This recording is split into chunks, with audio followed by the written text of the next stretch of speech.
जिए तो जिए कैसे बिन आपके। नमस्कार दोस्तों, गाना सोचने लगा ऐसी। खैर गाना इसलिए सोच रहा था, ये गुनगुनाने की कोशिश कर रहा था, हालांकि वेरी बैड। फिल्म का नाम साजन, आप लोगों ने समझ ही लिया होगा।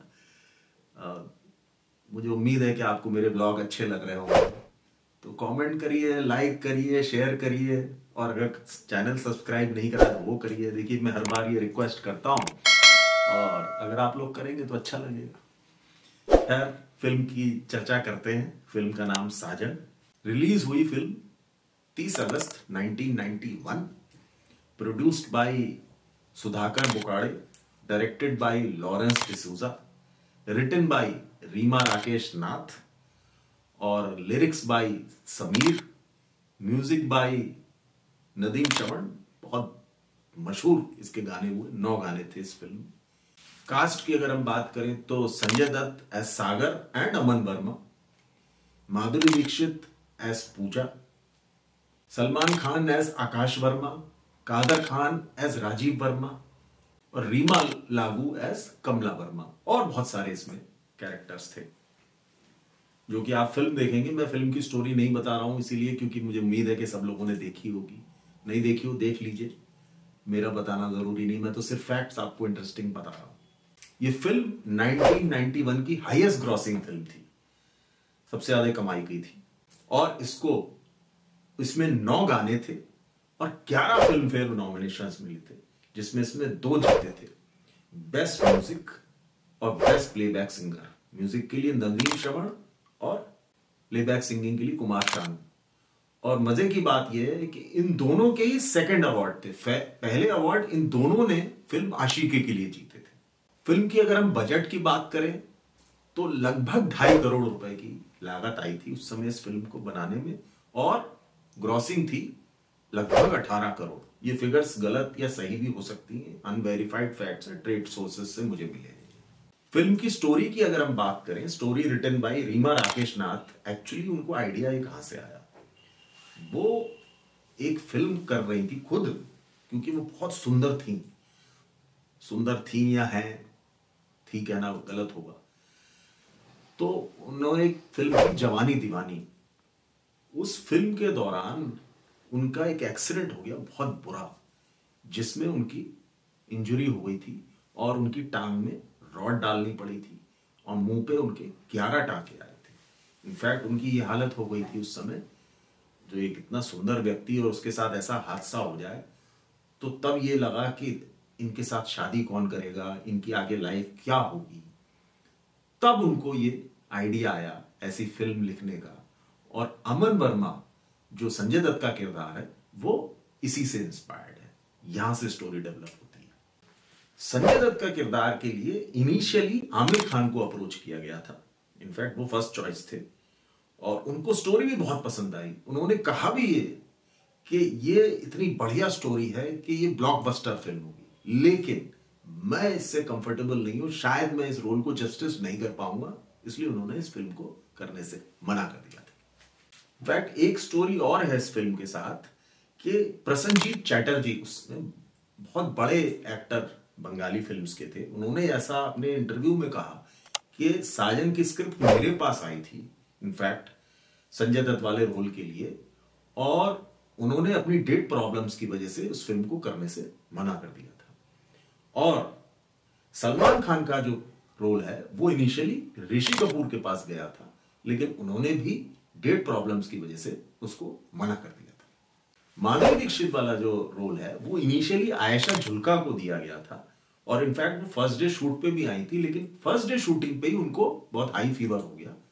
और फिर डायरेक्टर ने सोचा कि ये तो बड़ा कष्टदायक है, कैसे फिल्म बनेगी, तब माधुरी दीक्षित को उन्होंने लेने का फैसला किया। ऐसा पहली बार हुआ कि इतने बड़े 3 स्टार्स ने एक साथ फिल्म में काम किया, माधुरी दीक्षित, संजय दत्त और सलमान खान। और मजे की बात यह है कि उस समय माधुरी दीक्षित और संजय दत्त, कहा ऐसा जाता है कि दोनों को इस फिल्म को काम करने के लिए 12-12 लाख रुपए मिले थे और सलमान खान को 11 लाख मिले थे, क्योंकि सलमान खान उतने बड़े स्टार नहीं थे जो आज है। एक इंटरेस्टिंग फैक्ट और है इस फिल्म से कि जावेद अख्तर को इसके लिरिक्स लिखने के लिए कहा गया था, लेकिन जब सलमान खान को यह बात पता चली तो उन्होंने मना कर दिया उनके लिए, क्योंकि ये सबको मालूम है कि सलीम जावेद के उस जमाने में कुछ डिफरेंसेस हुए थे, ब्रेकअप हुआ था उन दोनों का।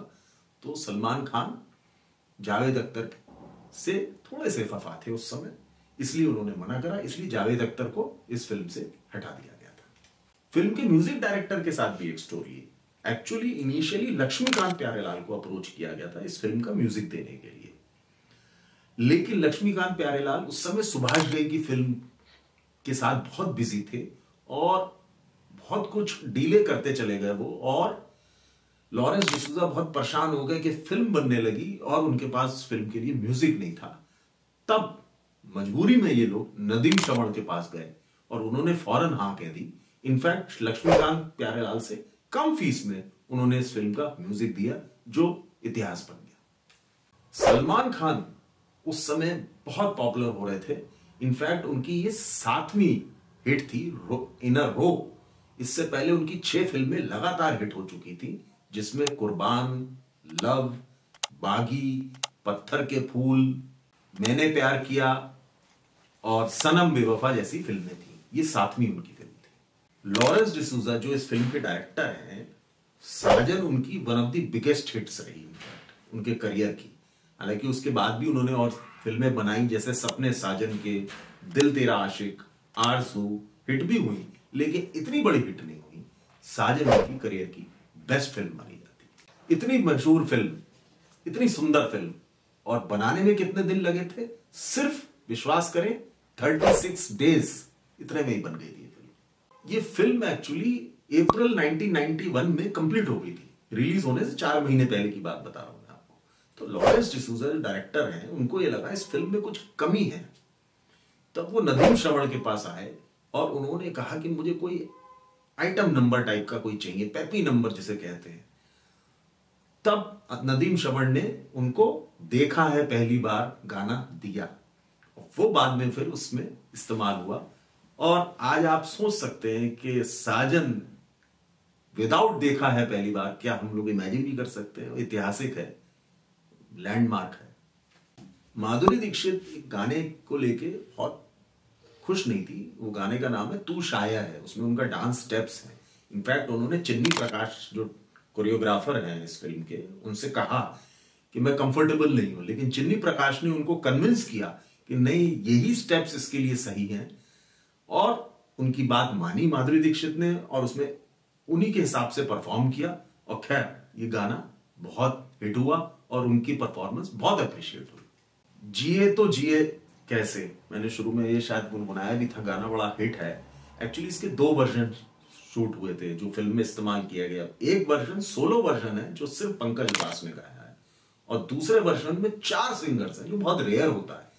पंकज उदास, एसपी बालासुब्रमण्यम, कुमार शानू और अनुराधा कोटवाल। आप गाना सुने, आपको दोनों वर्जन्स में मजा आ जाएगा। गाने की ही बात चल रही है तो एक गाना और है इसमें, मेरा दिल भी कितना पागल है। इनफैक्ट ये गाना नदीम श्रवण ने बहुत सालों पहले बनाया था, लेकिन कोई भी प्रोड्यूसर उस गाने को पसंद ही नहीं कर रहा था, लेना नहीं चाह रहा था। अल्टीमेटली इसको साजन में यूज किया गया और खैर गाना तो सुपर हिट हो गया। एक और कोइंसिडेंस है इस फिल्म के साथ जुड़ा हुआ कि पंकज उदास जो है as guest appearance Sanjay Dutt के साथ इस फिल्म में है।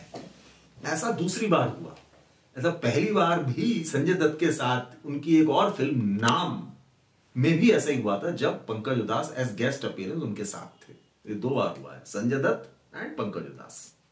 रीमा लागू संजय दत्त और सलमान खान की मां बनी है फिल्म में, और वो मजे की बात ये है वो कुछ ही साल बड़ी हैं दोनों से। इनफैक्ट बहुत ज्यादा एज का डिफरेंस नहीं है, लेकिन फिर भी उन्होंने मदर का रोल बहुत बाखूबी निभाया है। सलमान खान की ये फिल्म कनाडा में भी रिलीज हुई क्योंकि इतनी पॉपुलर हो गई थी 1992 में। इनफैक्ट उससे पहले 1982 से कनाडा में हिंदी फिल्मों की स्क्रीनिंग बंद हो चुकी थी, लेकिन इस फिल्म का ऐसा क्रेज बना कि फिर कनाडा में 92 में रिलीज किया गया। और सलमान खान की 2 और फिल्म चंद्रमुखी और दिल तेरा आशिक एक ही दिन में कनाडा में रिलीज हुई। इस फिल्म के साथ एक और किस्सा जुड़ा हुआ जो बहुत अच्छा तो नहीं है, लेकिन खैर किस्सा है। हुआ क्या कि एक पार्टी थी फिल्म की सक्सेस के बाद, और उस पार्टी में सुभाष घई और सुधाकर बुकाड़े दोनों जने मौजूद थे। और ऐसा कहा जाता है या ऐसा पढ़ा है कि सुभाष घई ने सुधाकर बुकाड़े को एक ड्रिंक लाने के लिए कहा कि ये बॉय मेरे लिए एक ड्रिंक लेके आ। बड़ा रूडली उन्होंने शायद उससे कहा। वो बात वहां से बिगड़ी, थोड़ी सी नाराजगी हुई एक दूसरे से। और खैर सुधाकर बुकाड़े ने बाद में अपने इंटरव्यू में ये बात कही कि सुभाष घई अगर सीनियर हैं, अगर मुझसे पोलाइटली कहते तो मैं उनके लिए वो ड्रिंक ले भी आता, लेकिन शायद वो उस समय थोड़ा सा ड्रंक थे। या एक स्टोरी इसके साथ ये भी एसोसिएटेड है कि सुभाष घई की एक फिल्म उस समय रिलीज हुई थी सौदागर, उसके मुकाबले साजन बहुत बेटर परफॉर्म करी, और शायद वो भी एक वजह थी दोनों के पीछे थोड़े से डिफरेंसेस होने की। सच क्या है ये यही दोनों जानते हैं, मैंने तो सिर्फ जो पढ़ा वो आपको बयान कर दिया। ये फिल्म इतनी बड़ी हिट हुई कि 2017 में एक और फिल्म इससे इंस्पायर होके आई थी जो शायद आप लोगों ने देखी हो, बरेली की बर्फी। जी हाँ, उसी से इंस्पायर्ड थी। तो दोस्तों ये थी कहानी साजन की। उम्मीद है आप लोगों ने देखी होगी, नहीं देखी हो तो जल्दी से देखिए, OTT पे मिल जाएगी, YouTube पे मिल जाएगी, री रिलीज भी होती रहती है आजकल फिल्में, मजा आएगा आपको देखने में। तो इसी के साथ मैं विदा लेता हूं। मुझे उम्मीद है आपको मेरा ये ब्लॉग पसंद आया होगा। पसंद आया होगा तो प्लीज कमेंट सेक्शन में जाके कमेंट कर दीजिए आप कौन सी नेक्स्ट फिल्म का ब्लॉग देखना चाहते हैं, क्या देखना चाहते हैं। आप प्लीज मुझे लिखिए, मुझे उससे मोटिवेशन में होगा और मुझे पता चलेगा कि मेरी ऑडियंस मुझसे क्या चाहती है। इसी वायदे के साथ कि फिर से जल्दी मिलेंगे नेक्स्ट व्लॉग में, मैं विदा लेता हूं आपसे। नमस्कार।